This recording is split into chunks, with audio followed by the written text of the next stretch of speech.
ગાયનો શું મહિમા છે, ગાય માતાની સેવાનો શું મહિમા છે, ગાય માતા માટે ગૌચર ભૂમિ છોડવાનો શું મહિમા છે, એના વિશે ચર્ચા ચાલે છે. તો અત્યારે આપણે અધ્યાય ચાલુ છે કે ગાય સંપૂર્ણ પાપોને નાશ કરવા વાળા છે. મતલબ ગાયોનું નામ બોલો, કે ગાય માતાનું કીર્તન કરો, કે ગાય માતાના ગુણને તમે સાંભળો તો તમારા તમામ પાપોને નષ્ટ કરી દે છે. ગાયનું દાન દેવાથી અને ગાયના દર્શન કરવાથી પણ તમારા તમામ પાપો નષ્ટ થઈ જાય છે, નિશ્ચિત. એમાં કોઈ એટલે કોઈ પણ પ્રકારની શંકા નથી. પછી મહાભારતના અનુશાસન પર્વમાં કીધું છે કે જે જગ્યાઓ ઉપર ગાયનો સમુદાય નિર્ભયતાથી બેસી શકે છે, મતલબ એવી જમીન, એવી ગૌશાળા હોવી જોઈએ કે જેમાં ગાયો નિર્ભયતા પૂર્વક બેસી શકે અને શ્વાસ લઈ શકે.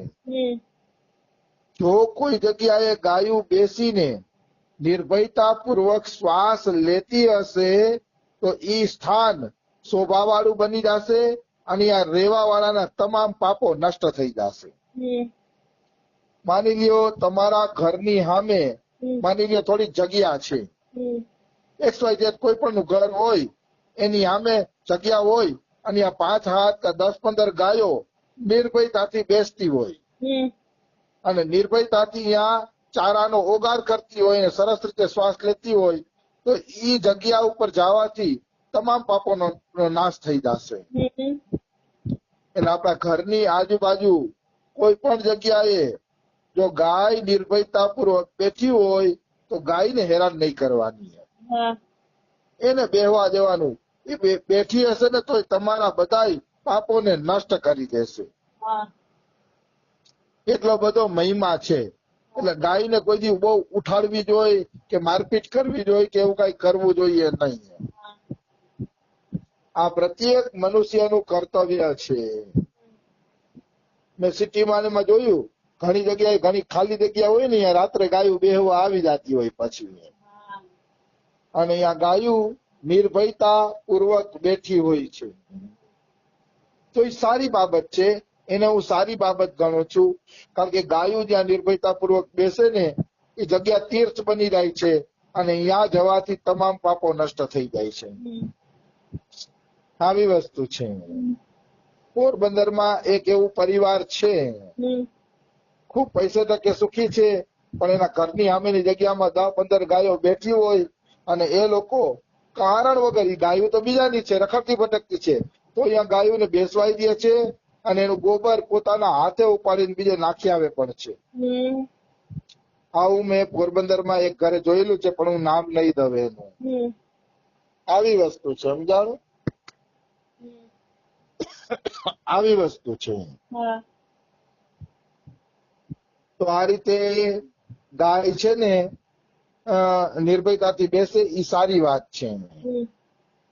પછી હું કે જે મનુષ્ય પ્રતિદિન સ્નાન કરીને ગાયોનો સ્પર્શ કરે છે તો એ બધા પાપોમાંથી મુક્ત થઈ જાય છે. નાયા પછી જો શેરીમાં ગાય માતા બેઠા હોય તો એનો સ્પર્શ કરવો અતિ ઉત્તમ, એ તમારા બધા પાપોને દૂર કરી દેશે, નિશ્ચિત. એમાં કોઈ એટલે કોઈ શંકા નથી.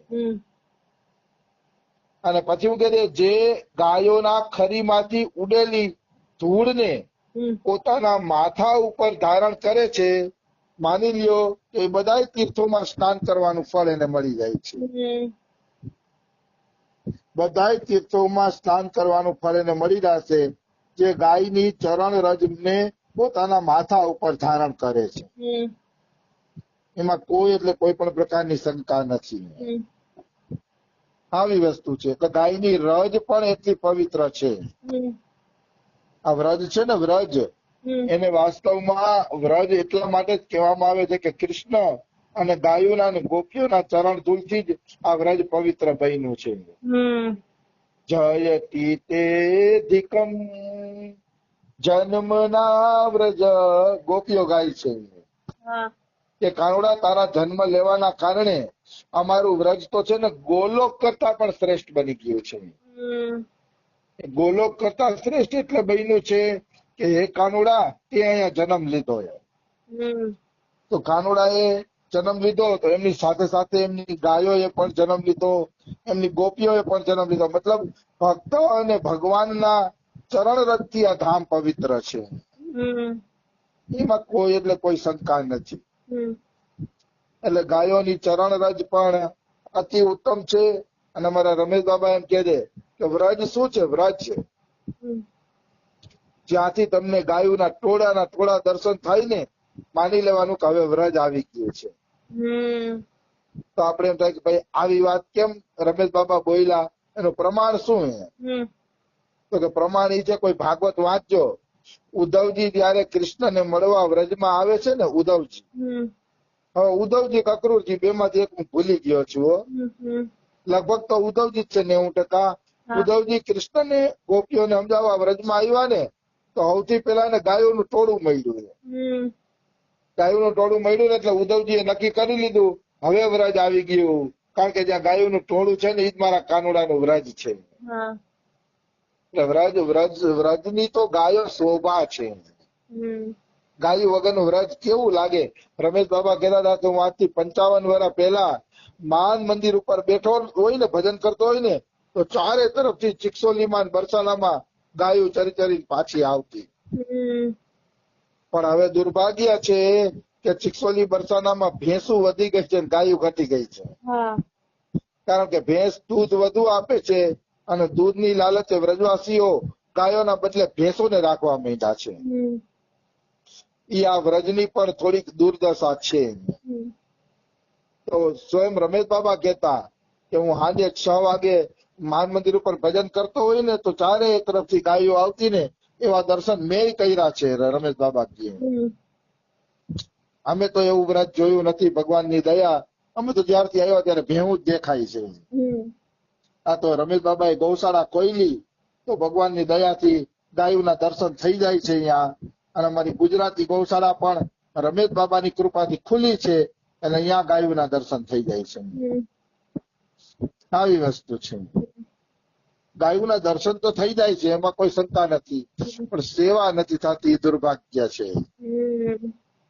અત્યારે ભગવાને એવી કોઈ શક્તિ નથી આપી કે ગૌ માતાની સેવા કરી શકીએ. હા, ગૌ માતાના દર્શન કરીએ, એનો મહિમા ગાઈએ, એવું તો કરાય છે, પણ સેવાની એટલી શક્તિ નથી હજી. એ તો જે ભગવાનને જેને જેમ રાખે એમ જ કરવાનું હોય. પણ જે મનુષ્ય ગાયની ચરણ રજને માથા ઉપર ધારણ કરે છે, એને બધા તીર્થમાં સ્નાન કરવાનું ફળ મળી જાય છે અને બધા પાપોમાંથી છૂટી જાય છે, નિશ્ચિત. પછી હું કહે છે, સ્પર્શ કરવા માત્રથી જ ગાયો સમસ્ત પાપોને નષ્ટ કરી દે છે. આ બૃહદ પરાશર સ્મૃતિનો શ્લોક છે. કે આગળ તો આવ્યું કે નાઈને સ્પર્શ કરો તો પાપ કપાઈ જાય. અહીંયા તો એમ જ આવ્યું છે કે નાવ કે ન નાવ, ગાયનો સ્પર્શ તમને થઈ ગયો એટલે તમે પવિત્ર બની જાશો. એટલે ગાયનો સ્પર્શ કરવો જોઈએ. ગાયોનો સ્પર્શ કરવાથી જીવને પવિત્રતા પ્રાપ્ત થાય છે અને એના બધા પાપો નષ્ટ બની જાય છે. અને આદરપૂર્વક જો ગાયનું સેવન કરવામાં આવે, એટલે કે સેવા કરવામાં આવે, તો તમને અપાર સંપત્તિ આપે છે. મતલબ એટલી સંપત્તિ આપશે ને કે એટલી સંપત્તિને તમે સાચવી પણ નહીં શકો. એટલી સંપત્તિ ભગવાન તમને આપી દેશે ગાય માતાની સેવા કરવાથી.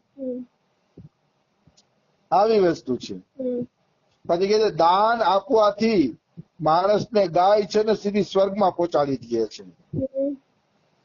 અને ગો સમાન બીજું કોઈ ધન આ સંસારમાં નથી.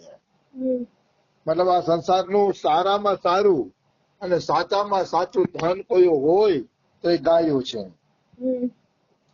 હવે અધ્યાય ચાલુ થાય છે, ગોચર ભૂમિ છોડવાનો મહિમા.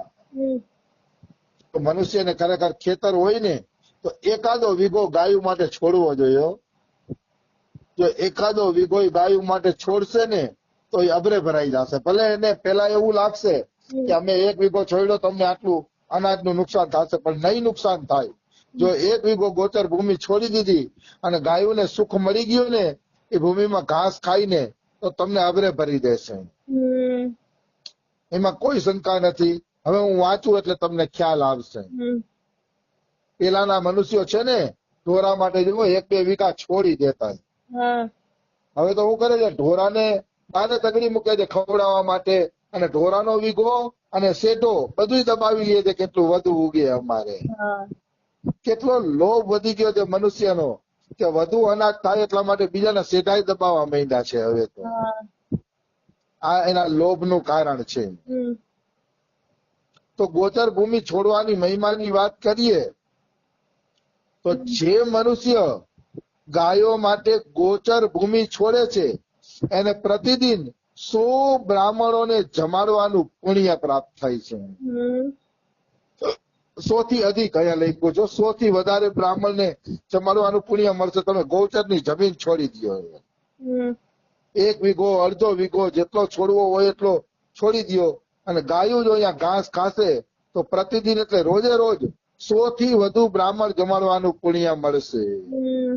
તો આ ઉપાય કરવા જેવો છે, કારણ કે બ્રાહ્મણને જમાડીને તો 25 વસ્તુનું લિસ્ટ આપે, લાડવા કરવા પડશે ને આ કરવું પડશે ને મોહનથાળ કરવો પડશે ને તો જ અમે જમવા આવી. ગાય બિચારી કાંઈ માંગતી નથી, ખાલી લીલું લીલું ઘાસ ખવડાવી દો તો 100 બ્રાહ્મણ કરતા વધુ પુણ્ય છે.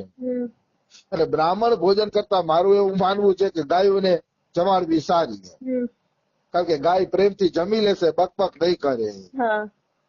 એટલે મારું માનવું છે કે ગાયને પ્રતિદિન ભોજન આપવું જોઈએ. પછી શું કહે છે, गोचर भूमि छोड़ने वाला कोई भी मनुष्य स्वर्ग से भ्रष्ट नहीं होता है.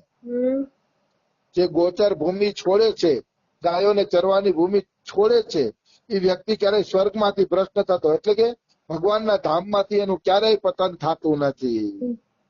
એ સદાય માટે અખંડ